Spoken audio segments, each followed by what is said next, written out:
సృష్టికర్త ఒక బ్రహ్మ, అతనిని సృష్టించినదొక అమ్మ.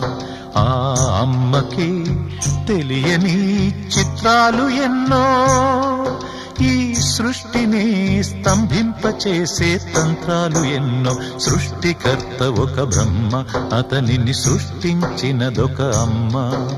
సృష్టికర్త ఒక బ్రహ్మ, అతనిని సృష్టించినదొక అమ్మ.